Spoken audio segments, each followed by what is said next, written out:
Unit 5 है हमारा financial information and decisions. तो बिजनेस को पैसा क्यों चाहिए होता है स्टार्टअप कैपिटल के तौर पे, कि बिजनेस को स्टार्ट होने के लिए जो तमाम रिसोर्सेज खरीदनी है उसके लिए पैसा चाहिए।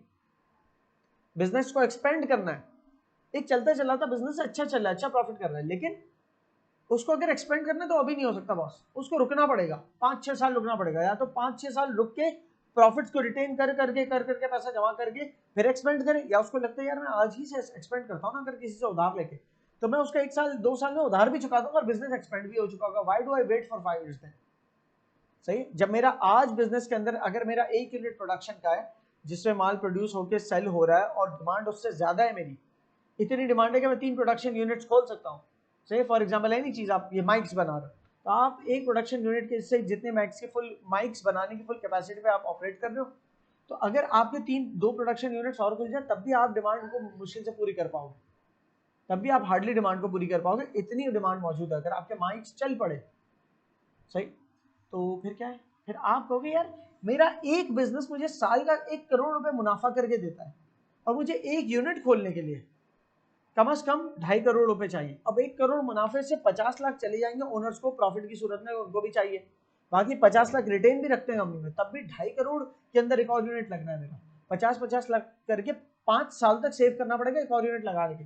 लेकिन जैसे ही एक और यूनिट लगाऊंगा तो वहां से भी पूरे साल का 1 करोड़ मुनाफा आ सकता है। तो why not I just take a loan, मैं एक लोन ले लूं और वो लोन से बिजनेस एक और फैक्ट्री सेटअप करूं, और वो जो मैं एक और फैक्ट्री सेटअप करूं तो अब 1 साल गुजरने पे करोड़ की जगह 2 करोड़ का मुनाफा हो रहा है। जो 2 करोड़ का मुनाफा हो रहा होगा तो मैं सिर्फ 50 लाख ओनर्स को दे रहा था, बाकी 1.5 करोड़ लोन पे बैक हो गई, ऑलमोस्ट 1.5 साल में पूरी लोन पे बैक कर सकते।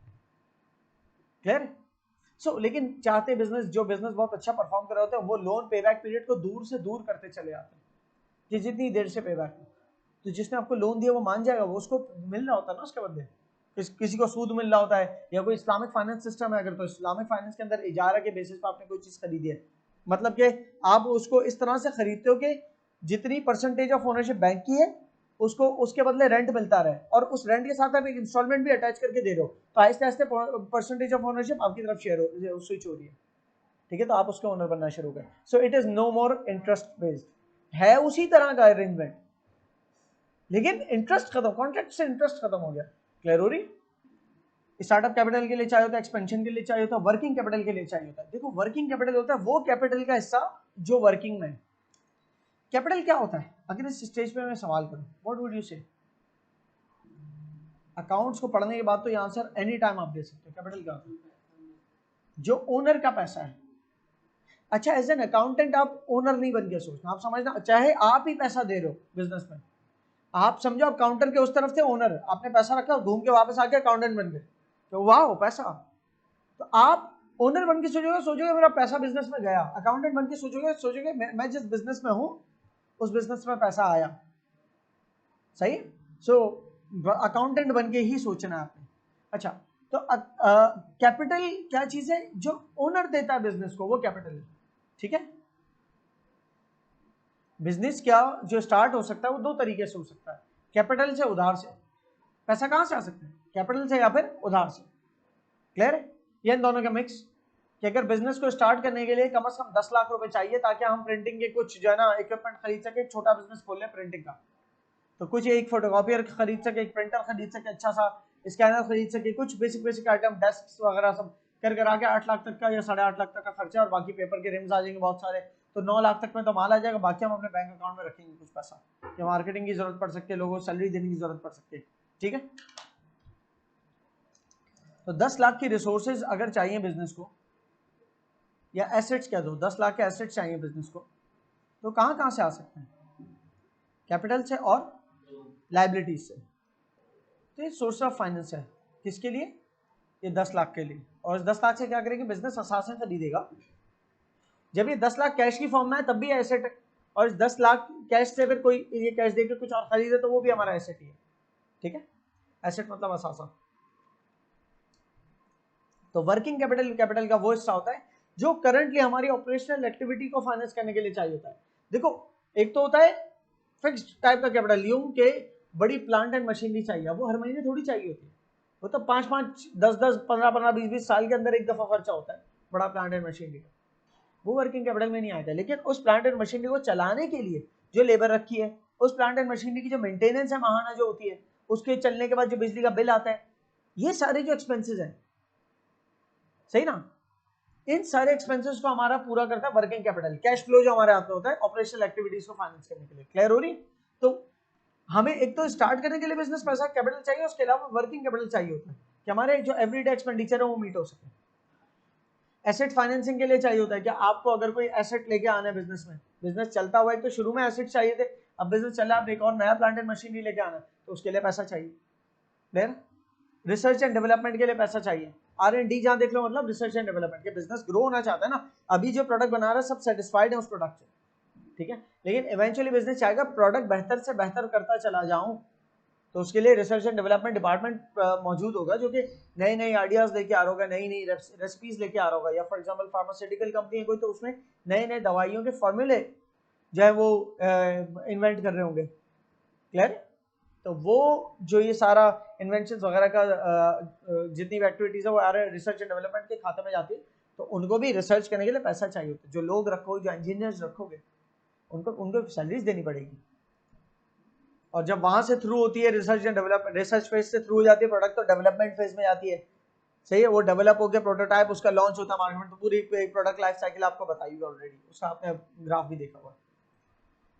कैपिटल एक्सपेंडिचर, रेवेन्यू एक्सपेंडिचर, इसके अंदर समझना ये वो खर्चे हैं रेवेन्यू एक्सपेंडिचर जो ऑपरेशनल खर्चे हैं साल के अंदर होने वाले, और कैपिटल एक्सपेंडिचर वो फिक्स्ड खर्चे हैं जो एक दफा वाले सॉर्ट ऑफ, ठीक है। जैसे कि परचेज ऑफ बिल्डिंग, बिल्डिंग खरीदिए, क्या है, कैपिटल है रेवेन्यू है? बिल्डिंग खरीदिए, capital expenditure. Water bills, revenue expenditure, ठीक है ना। ऑफिस का कंप्यूटर लिया, कैपिटल एक्सपेंडिचर, एक फिक्स्ड एसेट आपके पास आ गया ना। मेंटेनेंस, इक्विपमेंट की मेंटेनेंस हो रही है, इक्विपमेंट की मेंटेनेंस हो रही है, रेवेन्यू एक्सपेंडिचर है, क्योंकि इक्विपमेंट खरीदा तो कैपिटल एक्सपेंडिचर था, लेकिन अब उसकी मेंटेनेंस हो रही है, उसकी सफाई हो रही है, या फॉर एग्जांपल जनरेटर है तो उसमें ऑयल डल रहा है, ऑयल चेंज हो रहा है, पेट्रोल डल रहा है, तो जो उसको रन करने के लिए सब कुछ रिक्वायर्ड है। जनरेटर जब खरीदा वो कैपिटल एक्सपेंडिचर था, पावर जनरेट करने के लिए पूरा सिस्टम खरीदा आपने, लेकिन उसकी जो मेंटेनेंस है वो क्या है, रेवेन्यू एक्सपेंडिचर है। आप सोलर पैनल्स का पूरा सिस्टम लगा रहे हो, कैपिटल एक्सपेंडिचर है, उस सोलर पैनल को मेंटेन कर रहे हैं, उसकी सफाई करना, ठीक है, मेनली उसकी सफाई होती है बस, तो उसके लिए जो भी लेबर रखी है, उस लेबर को जो भी सैलरी जा रही है वो मेंटेनेंस के लिए जा रही है, तो सारा रेवेन्यू एक्सपेंडिचर है।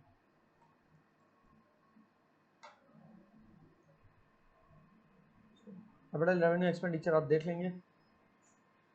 फिर आ जाता है understand the difference between short term and long term finance needs. बहुत डेप्थ में नहीं जाऊंगा, कुछ शॉर्ट टर्म फाइनेंस नीड्स होती है, कुछ लॉन्ग टर्म फाइनेंस नीड्स होती है, और जैसी नीड्स है वैसी सोर्स पे जाना है आपने। अब आपको बहुत ही शॉर्ट रन के लिए कोई एक छोटी लोन से भी काम हो जाना है, तो उसके लिए आप शेयर्स नहीं इशू कर दोगे, नए ओनर्स को ऐड नहीं कर दोगे बिजनेस में, क्योंकि जितने ओनर्स ऐड होते चले जाएंगे तो आपकी ओनरशिप डाइल्यूट होना शुरू हो जाएगी, ओनरशिप में मिलावट होना शुरू हो जाएगी, तो प्रॉफिट उतने लोगों में बंटना शुरू हो जाएगा, सही। तो अगर आपको इन्वेंट्री चाहिए मिसाल के तौर पे, तो आप इन्वेंट्री लेने के लिए, इन्वेंट्री खरीदने के लिए आप शेयर्स इशू या कोई पार्टनर से एक्स्ट्रा इन्वेस्टमेंट या नया पार्टनर बनवा रहे हो, इससे बेहतर है कुछ लोन ले लो बैंक से पैसा, या वो नहीं तो जिससे इन्वेंट्री खरीद रहे हो उससे कहो कि भाई आप जो है मुझे उधार पे पैसा दे दें और उधार पे माल भेज दें, मैं माल सेल करके जो पैसे रिकॉर्ड आपको दे दूंगा, तो हाफ ऑफ द पेमेंट दे दी, उसके साथ कोई ट्रेड क्रेडिट की अरेंजमेंट कर दी, और ये मार्केट में होता है ट्रेड क्रेडिट, मतलब ये कि आप जो उधार रखवाते हैं, ठीक है ना। तो शॉर्ट टर्म फाइनेंस किस लिए रिक्वायर्ड होता है? शॉर्ट टर्म फाइनेंस यूजुअली जो है ना वो वर्किंग कैपिटल के लिए रिक्वायर्ड होता है, कि आपका डे टू डे जो खर्चे हैं ना वो पूरे हो जाए, शॉर्ट टर्म फाइनेंस इतने के लिए रिक्वायर्ड होता है, ठीक है। लेकिन अगर आपको प्लांट एंड मशीनरी खरीदने ऐसा करना है, शॉर्ट टर्म फाइनेंस से नहीं हो सकता, लॉन्ग टर्म फाइनेंस में जाना पड़ेगा।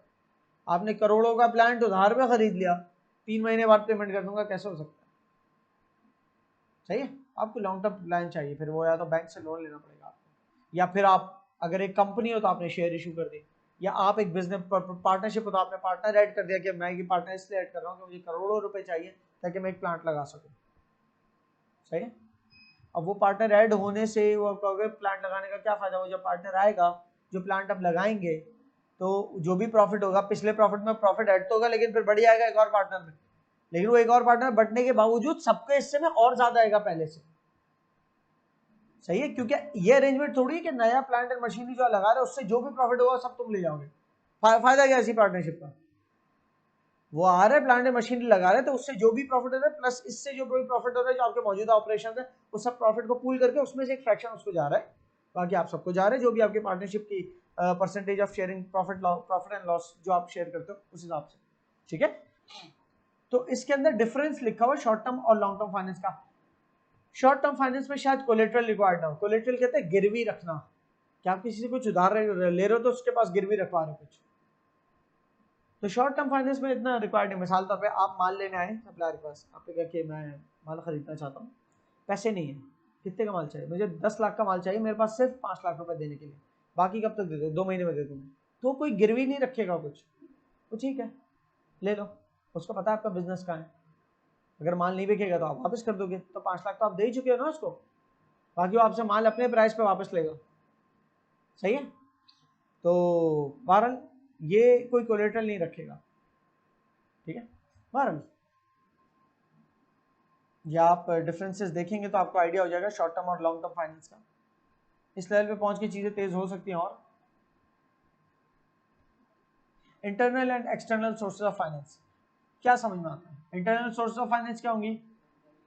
कंपनी के अंदर जो प्रॉफिट है, ठीक है, वो रिटेन कर रही है कंपनी। ओनर का पैसा, ओनर का पैसा जो है वो अगर मौजूदा ओनर है तो मे भी आप कह सकते हो इंटरनल सोर्स ऑफ फाइनेंस, लेकिन कोई नया ओनर बना रहे हो तो फिर वो एक्सटर्नल सोर्स ऑफ फाइनेंस है। ठीक है, लेकिन बिजनेस के अंदर इंटरनल में मेरे ख्याल से आप ये रखो जो बिजनेस के अंदर का प्रॉफिट है। एक बिजनेस चल रहा है, उसके अंदर जो प्रॉफिट्स हो रहे हैं, ओनर को कुछ पैसा दे दिया, वो सारा पैसा थोड़ी निकलवा लेगा, बिजनेस ग्रो कैसे होगा वरना। सही है, तो वो जो बचा पैसा वो इंटरनल सोर्स ऑफ फाइनेंस है। दूसरा इंटरनल सोर्स ऑफ फाइनेंस है कि हमें एक बड़ी प्लांट एंड मशीनरी खरीदनी है या एक बड़ा फोटोकॉपियर खरीदना है, तो पुराना फोटोकॉपियर बेचोगे तो उससे जो पैसा आएगा वो भी इंटरनल सोर्स ऑफ फाइनेंस होगा। क्लियर हुई? इस तरीके से जो मौजूदा ओनर है वो पैसे प्रोवाइड कर रहा है, उसको इंटरनल सोर्स ऑफ फाइनेंस पे रख सकते हो, चलो, लेकिन सिर्फ पार्टनरशिप और सोल में रखना उसको भी इंटरनल सोर्स ऑफ फाइनेंस, जबकि कंपनी के अंदर तो उसको भी एक्सटर्नल कर देना, क्योंकि कंपनी के अंदर तो शेयर होल्डर जो मौजूदा उसके अलावा नए शेयर्स इशू हो रहे हैं, और शेयर होल्डर थर्ड पार्टी है, बिजनेस और ओनर कंपनी के केस में जुदा होते हैं, दो सेपरेट लीगल एंटिटीज होते हैं।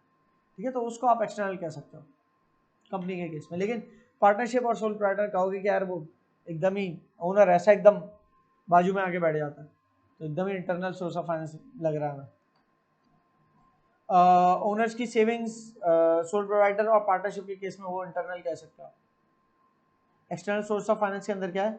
बैंक लोन्स, बैंक से लोन ले रहे हो, या ओ जबरदस्त है ये डेट फैक्टरिंग। डेट किसे कहते हैं? उधार। डेट कौन सा वाला उधार हो सकता है? एक बिजनेस के पास डेट्स हैं, ये कौन सा उधार हो सकता है? उधार दो तरह के, लेने हैं, या ये वो उधार है जो हमें किसी से वसूल करना है, या ये वो उधार है जो किसी को पे करना है, वो क्रेडिट है। डेट वो है जो हमें रिसीव करना है किसी से, इसीलिए तो उसको हम डेटर कहते हैं। जिससे हमें पैसा रिसीव करना होता है उसे हम डेटर क्यों कहते हैं? उससे हमें डेट रिसीव करना है। और जिसे हमें पैसा देना होता है उसे हम क्रेडिटर इसलिए कहते हैं क्योंकि उससे हमने क्रेडिट पे माल या पैसा लिया था। सो आपके पास डेट्स है, डेट्स है मतलब आपके रिसीवेबल्स है, अकाउंट्स रिसीवेबल कहलाते हैं कि लोगों से पैसा लेने का हक है आपके पास, लेकिन उनसे पैसा आना 2 महीने बाद आपका एग्रीमेंट है, लेकिन आपको तो आज पैसा चाहिए। तो आप फिर ऐसी ऑर्गेनाइजेशंस होती हैं बाकायदा जो डेट्स खरीदती, आप उनको जाके अपने डेट्स बेचते हो कि मेरे पास फला बिजनेस से 8 लाख लेने का हक है, लेकिन वो 2 महीने बाद देगा, मुझे 2 महीने नहीं आज पैसे चाहिए। तो आपने वो डेट जो right to receive the money from that company sell कर दिया वो डेट फैक्टरिंग कंपनी को। तो डेट फैक्टरिंग कंपनी का क्या इसमें रोल है? आप वो मिसाल के तौर पे बिजनेस बी आप बिजनेस हो, आपको क्या चाहिए? फॉरेन शॉर्ट टर्म फाइनेंस चाहिए। कितना रिक्वायर्ड है? For example $4,000। अब बीबी बिजनेस जो भी है हमारा, ठीक है, इसके पास एक राइट टू रिसीव मनी है, ठीक है। फॉर एग्जाम्पल एग्जैक्ट अमाउंट नहीं करता, लेकिन चलो इसका जो है ना, इसके पास डेटर्स हैं तकरीबन $3000 के। इसने ये डेटर्स को सेल कर दिया एक डेट फैक्टरिंग कंपनी को, और उनसे डेट फैक्टरिंग कंपनी को सेल कर दिया, ठीक है। ये एक ऐसी कंपनी होती है जो लोगों के डेट्स वगैरह खरीद लेती है। उनको क्या फायदा, बस इनको डेट फैक्टरिंग कंपनी जो है ना, इसको 2 महीने बाद ये मिल जाएंगे तो इसके पास जाएंगे डेट फैक्टरिंग कंपनी आज के आज इनको पैसे दे देगी। कितने देगी? अपना परसेंटेज काट के 95% लेट सपोज अमाउंट देगी, $2700 दे रहे हैं हम आपको, सही है। $2700 कुछ तो 4000 में से हो गया ना रिसीव, बाकी बचे $1300 सब रिसीव करने मजीद, तो उसकी अरेंजमेंट सब ये देखेंगे कहाँ से करनी है। तो ये 4000 में से 2700 आ गया और बाकी 1300 आना बाकी। क्लियर है? तो डेट फैक्टरिंग कंपनी का अलग बिजनेस है, उसका काम क्या, उसके पास पैसा रखा है, पैसा रखा है, उस पैसे को कैसे यूटिलाइज करते हैं कि किसी को अपने अगर डेट्स अकाउंट रिसीवेबल्स बेचने हैं तो हम खरीद रहे हैं, कितना रिसीवेबल है, हम 95% पेमेंट पर खरीदते हैं पर 2 मंथ्स के हिसाब से। हर 2 महीने पुराना डेट जो है ना, मतलब 2 महीने बाद अगर पेमेंट मिलेगी तो हम 95% खाली आपको पेमेंट करेंगे उस डेट की। अगर 1 महीने बाद ही मिल जाएगी तो हम आपको 97.5% पेमेंट कर देंगे। मतलब ये है कि डेट फैक्टरिंग कंपनी क्या करती है कि अगर 3000 का खरीद रही है ना डेट, तो उसके बदले अगर 2 महीने बाद पैसा मिल रहा है सपोज, तो 5% कम देगी पैसा, क्योंकि 3000 डेट फैक्टरिंग कंपनी को जब 2 महीने बाद मिल रहा है तो क्यों आज टेंशन ले किसी को 3000 देखे, कहेगा भाई मैं क्यों खरीदूं, मेरा क्या फायदा। लेकिन वो 3000 नहीं देती, 2700 दे दिए, 2600 दे, जो भी परसेंटेज है। तो ये जो 2700 और 3000 का जो फर्क है वो $300 का मुनाफा है इसका, डेट फैक्टरिंग कंपनी का। और ये बीबी बिजनेस से नुकसान उठाया, लेकिन क्यों उठाया उसने, क्योंकि उसको उस वक्त इमीडिएट कैश रिक्वायरमेंट थी, वरना उससे ज्यादा बड़ा कोई नुकसान उठाना पड़ता। सो आप अपने डेट्स को सेल कर सकते हो डेट फैक्टरिंग कंपनीज को, ठीक है, अपने उधार रिसीवेबल के राइट्स जो है वो सेल कर सकते हो। ये आपके लिए एक सोर्स ऑफ फाइनेंस है, एक्सटर्नल सोर्स ऑफ फाइनेंस, बाहर से फाइनेंस आ रहा है। इसी तरीके से गवर्नमेंट से ग्रांट्स मिल जाए, भाई बैंक से लोन आ सकती है, एक्सटर्नल सोर्स ऑफ फाइनेंस। इस तरीके से आप जो है शेयर्स इशू कर सकते हो, एक्सटर्नल सोर्स ऑफ फाइनेंस, क्योंकि शेयर होल्डर एक्सटर्नल कहलाएगा, पार्टनर और सोल प्रोवाइडर इंटरनल कर लो, लेकिन शेयर होल्डर तो एक्सटर्नल, थर्ड पार्टी। तो शेयर्स इशू कर सकते हो, जो पैसा आ रहा है एक्सटर्नल। गवर्नमेंट से किसी किस्म की ग्रांट्स मिले, गवर्नमेंट ग्रांट्स कब देती है, जब आप बिजनेस वेस्ट पर खोल लो, चाइना के वेस्ट में बिजनेस खोल ले तो गवर्नमेंट ग्रांट देगी ना, वो भी तो एक सोर्स ऑफ फाइनेंस ही है ना, ठीक है। सारे एक्सटर्नल सोर्स ऑफ फाइनेंस की मिसालें हैं। डिबेंचर्स भी इशू कर सकते हो, जब शेयर्स इशू कर सकते हो तो डिबेंचर्स भी। डिबेंचर्स क्या बताता, कंपनी जो है, मिसाल के तौर पे एक कंपनी है, पब्लिक लिमिटेड कंपनी, जो कि पब्लिक में शेयर्स इशू कर सकती है, ठीक है ना, BVPLC, ठीक है, ये कंपनी, ये अपने पास पैसा, लॉन्ग टर्म पैसा कहां कहां से ला सकती है, इक्विटी ला सकती है, मतलब शेयर्स इशू कर सकती है, ठीक है ना। इक्विटी कैसे आएगी, शेयर्स इशू करके। इक्विटी मतलब वही कैपिटल, कैपिटल के जरिए पैसा ला सकती है। दूसरा ऑप्शन क्या है, बैंक से लोन ले सकती है।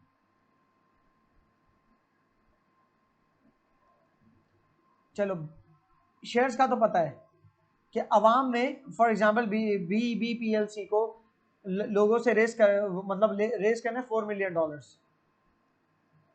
ठीक है, $4 मिलियन रेस करना है। तो कहा कि यार एक एक शेयर की मेरी प्राइस, मार्केट प्राइस है $100 की, तो क्यों ना मैं 40,000 शेयर्स इशू कर दूं, इशू 40,000 शेयर्स, ठीक है, at the rate market price क्या है $100 पर शेयर। तो जिन्होंने खरीदे, हर खरीदार शेयर का ओनर बन गया, कंपनी का ओनर बन गया। और जरूरी नहीं एक एक शेयर खरीदा, जिसके पास $1000 है वो 10 शेयर खरीदेगा, जिसके पास $10,000 है वो 100 शेयर खरीदेगा, ठीक है ना, जिसके पास $50,000 है 500 शेयर खरीद लेगा। तो जिसके जिसके पास जितने जा रहे हैं उन सब के बदले कंपनी के पास जमा हो गए सारे $4 मिलियन आ गए। एक तो तरीकेकार ये है, ठीक है ना। दूसरा तरीकेकार क्या है 4 मिलियन रेस करने का, बैंक से लोन ले ले। अब बैंक से लोन लेते हुए ना प्रॉब्लम है, बैंक का इंटरेस्ट रेट लेट सपोज चल रहा है 12%। आपने कहा 12% तो बहुत ज्यादा इंटरेस्ट रेट है, मतलब अगर 4 मिलियन में उधार लेता हूं तो सालाना 12% इंटरेस्ट देना पड़ेगा, मतलब सालाना तकरीबन आप समझ $4,80,000 का इंटरेस्ट देना पड़ेगा, क्योंकि 4 मिलियन का 12% इतना होता है, सालाना इतना इंटरेस्ट देना पड़ेगा 4,80,000। कह रहे यार ये तो बहुत ज्यादा है, क्योंकि 5 साल की लोन है ना अगर, ठीक है ना, तो 48 मल्टीप्लाइड बाय 5 $2.4 मिलियन। हाँ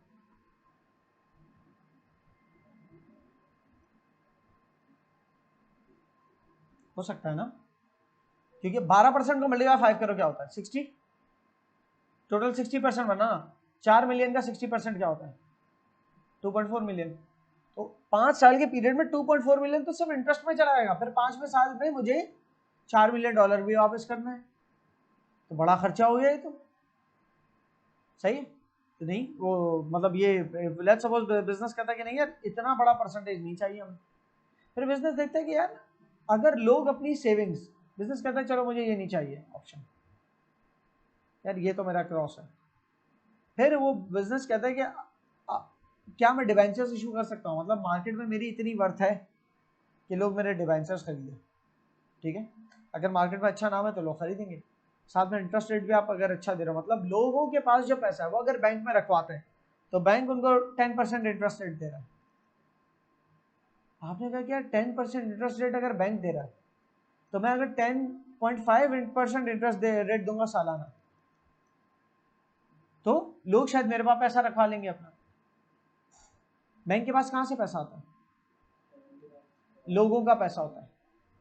पहले बैंक को समझो, बैंक लोन दे रहा है, अगर जो बैंक लोन वाली मिसाल थी, बैंक ने लोगों का पैसा रखा डिपॉजिट्स की सूरत में जो लोग अपने बैंक अकाउंट में जमा करा, और बैंक वो आगे लोन आउट कर रहा है, लैंड कर रहा है, लोगों ने डिपॉजिट कराया लेट्स सपोज 10% इंटरेस्ट पे, बैंक ने लोगों का पैसा लिया $4 मिलियन लेट्स सपोज, और उनको 10% सालाना इंटरेस्ट प्रॉमिस किया, और बिजनेस को लैंड किया वही $4 मिलियन। बैंक ने तो 4 मिलियन से बहुत ज्यादा रेस किया होगा लोगों से, एक बिजनेस की 4 मिलियन की रिक्वायरमेंट है, एक की कितनी, एक की कितनी, लेकिन अभी हम सिंप्लीफाई करने के लिए सोच रहे $4 ही मिलियन बैंक ने लोगों का डिपॉजिट्स लिए और उनको 10% देगा इंटरेस्ट, और बैंक ने लैंड आउट किया $4 मिलियन बिजनेस को, ठीक है ना, जिस बिजनेस को लोन चाहिए अगर वो लोन लेता, और बिजनेस को बैंक जो है वो बिजनेस बैंक को पे कर रहा है 12% इंटरेस्ट रेट, तो बैंक का बीच में प्रॉफिट कितना है, ठीक है ना, वो $4 मिलियन पे बैंक जो है उस बिजनेस से टोटल $4,80,000 पर ईयर ले रहा है एज एन इंटरेस्ट, और कितना दे कितना रहा है 4 लाख, 4 लाख डिपॉजिटर्स को इंटरेस्ट दे रहे हैं, जबकि रिसीव कितना कर रहे हैं $4,80,000, ठीक है। इसने बैंक उसने ये सोचा कि यार अगर 4 लाख पे मैं डील कट कर लूं तो लोग क्या मुझे डायरेक्ट डिपॉजिट करते बैंक की जगह, मैं उनको 4 लाख दे दूं, बिजनेस सोच रहा है तो लोग क्यों करेंगे, बिजनेस बैंक में जाके रखवाएंगे, भाई अगर 10% इंटरेस्ट रेट दे रहा हूँ बैंक में रखवा लेते पैसा, तो उसने कहा नहीं मैं 10.5% अगर मैं देता हूँ इंटरेस्ट रेट, बिजनेस ने सोचा, तो लोग देखेंगे कि अच्छा क्या दे रहे हैं, तो बिजनेस करने का मैं डिबेंचर सेल कर रहा हूँ, डिबेंचर्स इशू कर रहा हूँ, उसके साथ कंडीशन है कि मैं 10.5% इंटरेस्ट दूंगा, और एक डिबेंचर जो है वो डॉलर्स, मिसाल के तौर पे $1,000 का एक बहुत ज़्यादा बड़ा अमाउंट कर रहा हूँ, चलो बहुत बड़े बड़े अमाउंट होता है, $10 भी बहुत बड़ी अमाउंट है वैसे तो, मैं मिसाल के तौर पे $40 का एक डिबेंचर है मेरा, चलो 10.5% मेरे हर डिबेंचर होल्डर को 10.5% एनुअल पैसा मिलेगा, और for the period of for let's suppose 5 years, 5 साल की मिसाल ले रहा हूँ कि 5 साल बाद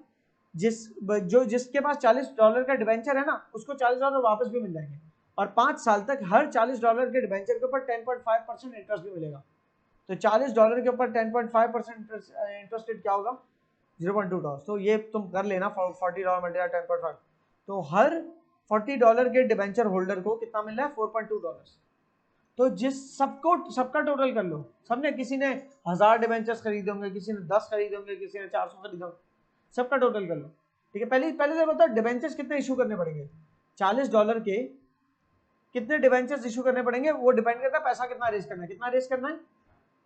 $4 मिलियन रेज करना है 40 डॉलर्स के डिबेंचर से, तो 1,000,000 1 लाख डिबेंचर्स इशू करने पड़ेंगे। 1 lakh number of debenture, dollars नहीं है, ये नंबर ऑफ डिबेंचर कि इतने डॉलर के डिबेंचर और टोटल इतनी वैल्यू रेस करनी है और एक डिबेंचर से इतने पैसे मिल जाए, तो कितनी दफा 1 लाख दफा 40 डॉलर चाहिए ना, तो 1 लाख डिबेंचर्स इशू कर रहे हैं आप। 1 लाख डिबेंचर्स में से कोई 10,000 डिबेंचर ले रहा है, कोई 15,000 डिबेंचर्स ले रहा है, कोई 500 डिबेंचर्स ले रहा है, सब अपनी इस्तिताअत के मुताबिक ले रहे हैं। जिसके पास जितने डिबेंचर्स हैं उनको उनके हर डिबेंचर के बदले सालाना $4.2 क्या मिल रहा है? इंटरेस्ट। तो 5 साल तक कितना मिलेगा हर डिबेंचर में? 5 साल तक के लिए कितना है? $21 टोटल 5 साल, तो $40 पे फिर $40 वापस भी मिल जाएगा 5 साल बाद, तो $40 तो वापस मिल जाएगा प्लस $21 और भी मिल गया 5 साल में, तो $61। लेकिन उसके लिए 5 साल का वेट भी किया इसने, $61 इसने रेज कर लिया। तो short term and long term sources of finance. पिछला वाला जो था वो इंटरनल और एक्सटर्नल का डिवीजन था, internal external source of finance. नीचे वाला जो अगला हेड है वो short term versus long term source of finance है, ठीक है। तो short term source of finance मतलब इसको अगर हम इसमें भी देखें तो मेन सोर्स ऑफ फाइनेंस में देख रहे हो इंटरनल और एक्सटर्नल सोर्स ऑफ फाइनेंस, उसके बाद है short term and long term source of finance. तो short term source of finance bank overdraft. Bank overdraft ये होता है जितना बैंक अकाउंट में पैसा उससे ज्यादा निकाल सको। कैश में तो नहीं हो सकता ना, कैश में आप नेगेटिव नहीं लेके जा सकते। 1000 रुपए रखे डेस्क पे तो 1000 ही खर्च हो सकते हैं, यानी कि 1000 खर्च करने के बाद डेस्क को उखाड़ना शुरू कर दो। लेकिन बैंक के अंदर ऐसा हो सकता है कि बैंक के साथ अरेंजमेंट है कि $1000 निकलवा लिया, बैंक ने आपको ओवरड्राफ्ट फैसिलिटी फराम की हुई है, आप अच्छे कस्टमर हो कि आपको फराम की हुई कि आप $5000 तक का ओवरड्राफ्ट ले सकते हो। तो आपके पास आपको रिक्वायरमेंट थी, किसी को $6000 की पेमेंट की, तो सारे पैसे खत्म हो गए पहले तो। वैसे तो आप hundreds and thousands of dollars का बिजनेस है, लेकिन एक पॉइंट ये भी तो हो सकता है $1000 रह गया बैंक में और $6000 की एक पेमेंट करनी है किसी सप्लायर को, ठीक है। तो वो $6000 बैंक से निकलवाने के लिए 1000 बैंक में रखा था और 5000 बैंक से ओवरड्राफ्ट निकाला, क्योंकि इतने की फैसिलिटी थी हमारे पास और हमें $6000 दे दिए। बैंक ओवरड्राफ्ट ऐसी फैसिलिटी नहीं होती ऐसे निकलवा ली। बैंक ओवरड्राफ्ट बैंक इस पे भी इंटरेस्ट रेट चार्ज करता है कि सर्टेन, मिसाल तौर पर 2 महीने के अंदर अंदर पैसे नहीं दिए तो फिर मैं इसमें इंटरेस्ट चार्ज करना शुरू हो जाऊंगा। और बैंक ओवरड्राफ्ट का इंटरेस्ट बड़ा महंगा पड़ता है। क्रेडिट कार्ड का भी इंटरेस्ट रेट महंगा होता है, बैंक ओवरड्राफ्ट का भी इंटरेस्ट रेट महंगा होता है, ठीक है ना। Short term sources of finance जितनी भी है ना उनके इंटरेस्ट रेट ज्यादा होता है। Trade credit. ट्रेड क्रेडिट्स के अंदर क्या है कि आपका सप्लायर आपको उधार पे माल दे दे, आप उसकी पेमेंट्स को डिले कर दो, डेफर कर दो। डेफर करना मतलब डिले करना, टर्मिनोलॉजीज बहुत सारी आएंगी। डेफर्ड पेमेंट्स वो होती है डिलेड पेमेंट्स, उधार मतलब वक्फे से होना, तो आप उसकी पेमेंट्स डिले कर दो। Factoring of debts. Debt factoring एक शॉर्ट टर्म फाइनेंस है कि आपके पास जो रिसीवेबल आपने बेच दिए, ऊपर भी बताया था। लॉन्ग टर्म फाइनेंस पे आ जाते हैं बैंक लोन, बैंक से लोन लेना, बड़ी लोन बोरिंग कर। बैंक लोन की कोई मिसाल मॉर्गेज। मॉर्गेज होती है हाउसिंग की लोन। मॉर्गेज क्या होती है? हाउसिंग की लोन, ठीक है ना। तो मॉर्गेज लोन्स बहुत से लोग लेते हैं, ठीक है। वो क्या होता है उसमें प्रॉपर्टी जो खरीद रहे हैं उसके कागजात बैंक के पास चले जाते हैं, आप रह सकते हो उसमें, किराए पे भी दे सकते हो, होती है आपके, लेकिन बैंक के पास कागजात रहेंगे कि इनकेस आपने वो लोन पे बैक नहीं की तो ये वो एज अ कोलेटरल बैंक के पास रखी हो जाए, वो फिर बैंक बिकवा देगा, सही। तो मॉर्गेज एक बैंक लोन की सूरत। Bank loan for like longer periods होती है, जबकि बैंक ओवरड्राफ्ट एक शॉर्टर पीरियड के लिए होता है। या बैंक की कोई शॉर्ट टर्म लोन हो, किसी और नाम से भी हो सकती है। एडवांटेज डिसएडवांटेज सबके लिखे हैं। Hire purchase. बिजनेस को फाइनेंस चाहिए, क्यों चाहिए बिजनेस को फाइनेंस? इसलिए चाहिए, फॉर एग्जांपल ट्रांसपोर्टेशन का बिजनेस है, ठीक है, और माल डिलीवर करते हैं एक जगह से दूसरी जगह पर, ट्रांसपोर्ट करते हैं माल, एक्चुअली कोस्टल सर्विसेज है। तो अब हम एक्सपेंड करना चाह रहे हैं, हम 3 सिटीज तक कर रहे थे, अब हम 3 सिटीज और ऐड कर रहे हैं हमारे नेटवर्क के अंदर। तो पहले हमारे नेटवर्क के अंदर हमारी टोटल जो है वो फॉर एग्जांपल 20 व्हीकल्स चलती थी, अब हमें 20 व्हीकल्स और चाहिए। तो या तो मैं बैंक लोन पे जाऊं,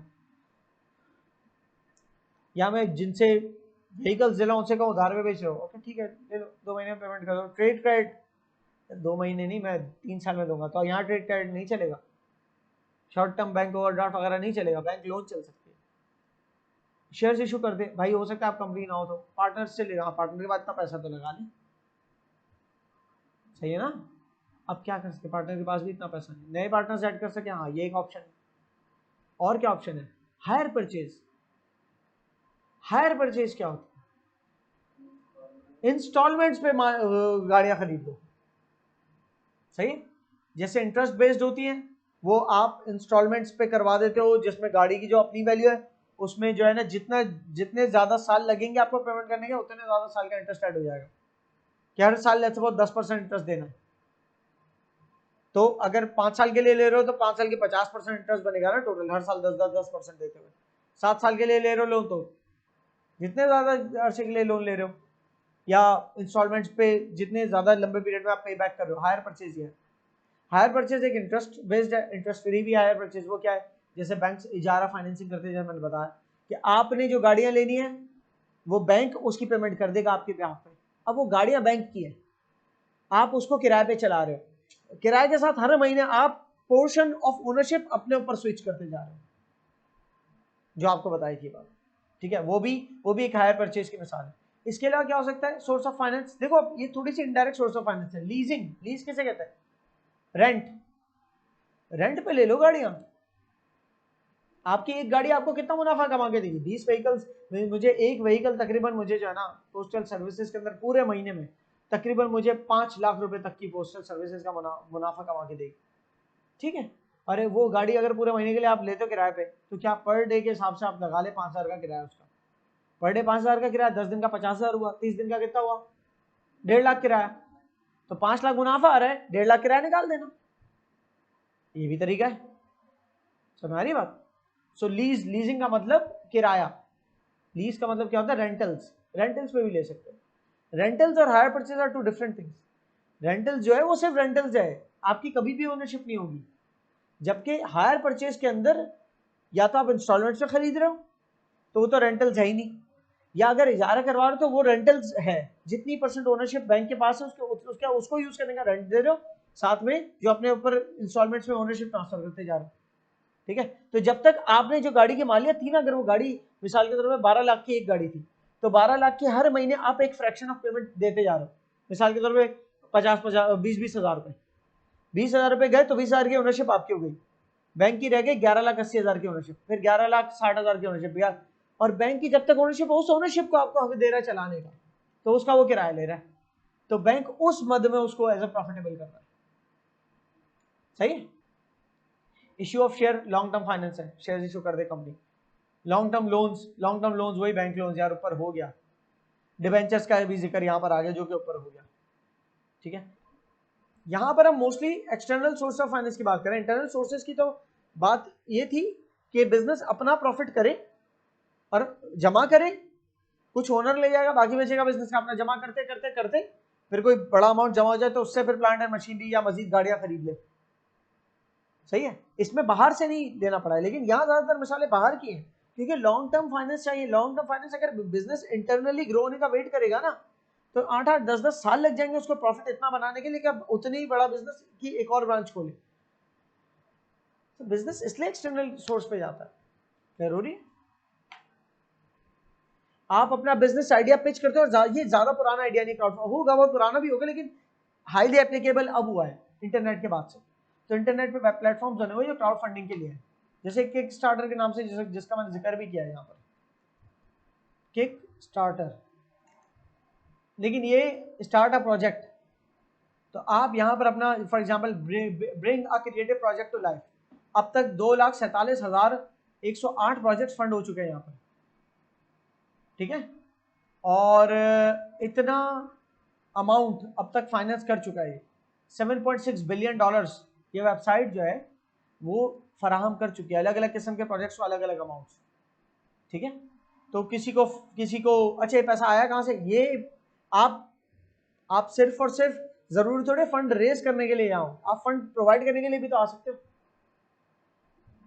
ठीक है। कि आपको यहाँ पर कोई ऐसा स्टार्टअप मिल रहा है कि यार ये लगता है आगे जाके बड़ा ग्रो करेगा और मैं इसका हिस्सा बनना चाहता हूँ, तो आप उसमें अपना फाइनेंस डाल दो, लेकिन उसके अंदर आपके एनालिसिस अच्छे होने चाहिए, क्योंकि अब किसी कंपनी के शेयर्स खरीदना रिस्क फ्री है, तो चलता हुआ बिजनेस है, लेकिन कंपनी के शेयर्स का रिटर्न भी इतना ज्यादा नहीं होता फिर, यहाँ बिजनेस क्या है, चल पड़ा अच्छा, तो इस बिजनेस को कंपनी में कन्वर्ट होने में फिर टाइम नहीं लगेगा, और जब ये कंपनी में कन्वर्ट हो गया तो आप इसके एक शेयर होल्डर हो गए बड़े, अगर आपकी इन्वेस्टमेंट इसमें अच्छी थी तो आपको ठक करके 10 टाइम्स 20 टाइम्स ग्रोथ मिल सकती है, जबकि कंपनी की शेयर्स हैं वो एनुअली 20-30% ग्रो होते होंगे, कुछ कंपनी से बहुत आउट परफॉर्म कर जाती है, तो 20-30% ग्रो होना मतलब कि 100 की चीज 130 पे पहुंच जाए, 100 वाला शेयर 130 पे पहुंच जाए।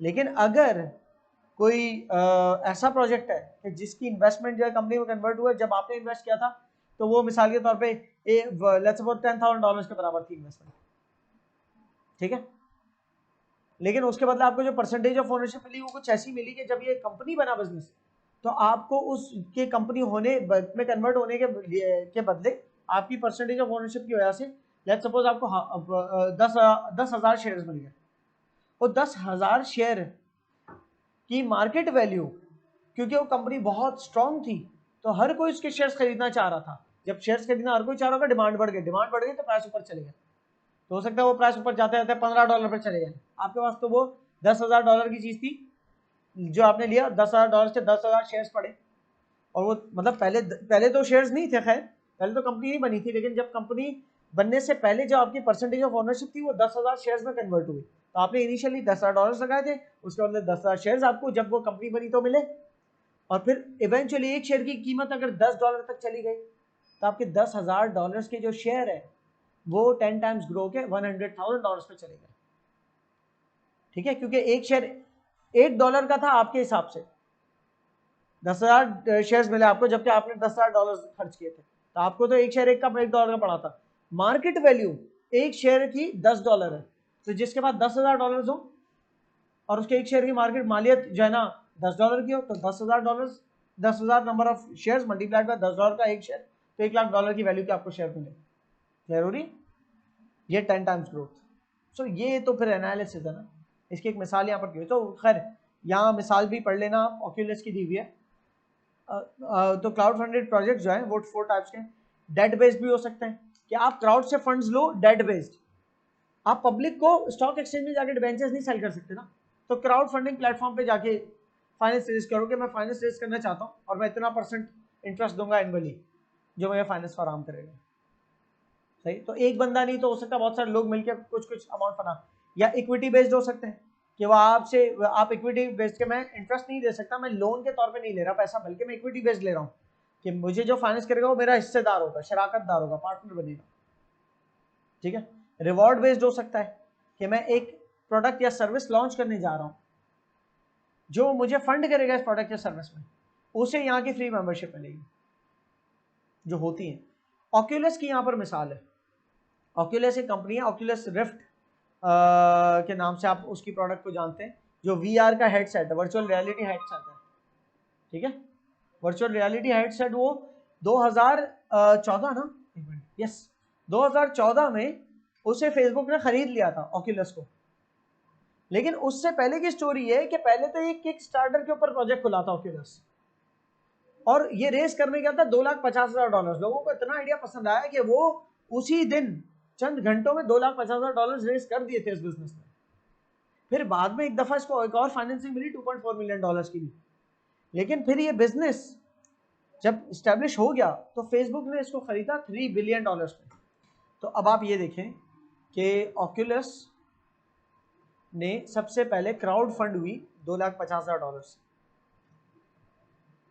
उसके बाद $2.4 मिलियन और रेज कर लिए, और इसको फाइनेंस प्रोवाइड हुआ क्योंकि ग्रोथ, ये तो चंद आवर्स के अंदर ही लोगों ने इसको जो है ना in few hours he kick starter के ऊपर पैसे जमा हो गए, क्योंकि आइडिया समझ में आएगा ना, फ्यूचरिस्टिक आइडिया है, 2014 में VR सेट्स की बात हो रही है, या 2014 से थोड़ा पहले की बात होगी जब ये आइडिया प्लेस किया होगा, लेकिन फिर इस कंपनी की ग्रोथ ये जो हुई इवेंचुअली 2014 के अंदर, ये 2014 से पुरानी बातें हैं, ठीक है ना, 2014 में क्या हुआ, फेसबुक ने इसको $3 बिलियन में खरीदा।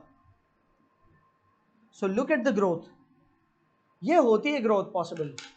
तो फेसबुक ने जब खरीदा होगा $3 बिलियन में, तो जो ओनर्स होंगे या जिन जिनका पैसा लगा होगा ऑक्यूलस में, लेट्स सपोज जिसका इसमें से मतलब एक बिजनेस है जिसके अंदर लेट्स सपोज जो लोगों ने टोटल जितना पैसा लगा था उसमें लेट्स सपोज उस पे $5 मिलियन लेट सपोज टोटल लगा होगा, वो $5 मिलियन अगर कन्वर्ट हो जाए 5 या $3 मिलियन लेट सपोज लगा होगा टोटल, 3 मिलियन ज्यादा आसान मिसाल होगी, $3 मिलियन लेट सपोज लगाए टोटल, वो $3 मिलियन अगर 3000 मिलियन में कन्वर्ट हो जाए, क्योंकि 3 बिलियन 3000 मिलियन के बराबर होता है, तो कितनी ग्रोथ हुई, 1000x है ये ग्रोथ। तो जिसने $1000 लगाया होगा वो $1 मिलियन पे पहुंच गया। That is the crazy level of growth and this is the market in which we are living in. Crowd funding, startups और ये सारी चीजें, और ज्यादातर स्टार्टअप्स अप्लाई करते हैं क्राउड फंडिंग के लिए, ठीक है। तो एक स्टार्टअप जो कि कंपनी नहीं है ऑलरेडी, वो भी पब्लिक तक जा सकता है, आज ऐसे प्लेटफॉर्म मौजूद हैं। माइक्रो फाइनेंसेस, अच्छा ये क्राउड फंडिंग, ये मतलब है ना अल्टरनेटिव सोर्सेज ऑफ कैपिटल की बात हो रही है, कि ऊपर जो बातें हुई ना वो ट्रेडिशनल है, मिसाल तौर बैंक से लोन ले लिया, या ओनर का पैसा लग गया, या ट्रेड क्रेडिटर से उधार में माल ले लिया, सही, शॉर्ट टर्म लॉन्ग टर्म ये सब कुछ जो हमने देखा। इसके अलावा क्राउड फंडिंग एक अल्टरनेट सोर्स है, एक डिफरेंट आइडिया। इसी तरीके से माइक्रो फाइनेंस भी एक अलग आइडिया है, जो थोड़े से स्पेशलाइज्ड बैंक्स देते हैं। For example agricultural development bank है कोई, जो एग्रीकल्चर के लिए खाली सिर्फ एग्रीकल्चर को फाइनेंस प्रोवाइड करता है, माइक्रो फाइनेंस सर्विसेज दे रहा है, मतलब 50-50 हज़ार की लोन्स भी दे रहा है। अब वो फार्मर जिसको कुछ इक्विपमेंट चाहिए, खुदाल वगैरह सारी चीजें, छोटी लोन चाहिए उसको, so you cannot expect that farmer to be able to go to bank, बहुत फॉर्मेलिटीज होती है बैंक्स की, तो उनके लिए से स्पेशलाइज्ड इंस्टीट्यूशंस होते हैं जो लोन प्रोवाइड कर देते हैं, लेकिन वो फार्मर से रिटर्न लेते हैं लोन का पैसा और इंटरेस्ट लेते हैं। वो फार्मर जो कि इंटरेस्ट या लोन का पैसा रिटर्न ना अप्लाई ही ना कर सकता, जिसकी रसाई ना हो, एक्सेस ही ना हो जिसका एक ट्रेडिशनल बैंक के अंदर, तो वो ऐसे माइक्रो फाइनेंस इदारों पे जाके लोन अप्लाई कर सकते हैं। अच्छा, इसके अंदर एक मैंने मिसाल दी हुई है, वो नॉट फॉर प्रॉफिट मिसाल है, वो माइक्रो फाइनेंस प्रोवाइड करती है, लेकिन वो नॉट फॉर प्रॉफिट करते हैं, प्रॉफिट के लिए इंटरेस्ट चार्ज नहीं करते, इंटरेस्ट फ्री। उसका नाम है अखुवत फाउंडेशन। अखुवत फाउंडेशन का है अखुवत इस्लामिक माइक्रो फाइनेंस बैंक। अखुवत भाईचारगी और ये ब्रदरहुड, इसको फ्रेटर्निटी को कहते हैं अखुवत।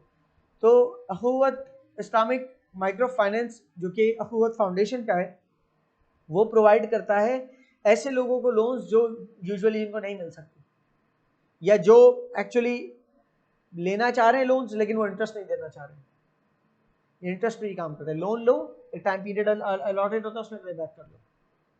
तो इसमें 50,000 तक की लोन, 5 लाख तक की लोन, इतने हद तक जाते, बहुत ज्यादा नहीं, 50 लाख तक की लोन तक नहीं आता, 50,000। माइक्रो फाइनेंस है ना, एक फार्मर, एक छोटे एंटरप्रेन्योर, या एक बंदा जिसको अपने बच्चे की फीस भरनी है स्कूल की या यूनिवर्सिटी की, वो और एक साथ नहीं भर सकता, तो लोन के लिए अप्लाई करके इनसे ले लिया और फिर महाना भर दिया उसको, सही। तो this is how they work. इनका तरीकेकार भी ऐसा है कि ये जो है ऑपरेट ऐसे करते हैं। फॉर एग्जाम्पल, मतलब हमारे कल्चर में what can you find that place like, जहाँ पर एक कोई ओथ लिया जाए तो आप इस बात का पास रख सकते हैं कि बंदा झूठ नहीं बोल रहा हो। मस्जिद, तो मस्जिद के अंदर आपको अगर फाइनेंस चाहिए तो इनके लिए अप्लाई करेंगे, इनका एजेंट आएगा आपको आपकी वेरिफिकेशन के लिए, आपके साथ आपके मोहल्ले का कोई बंदा आपकी जबान ले कि मैं जानता हूँ इसको, ठीक है।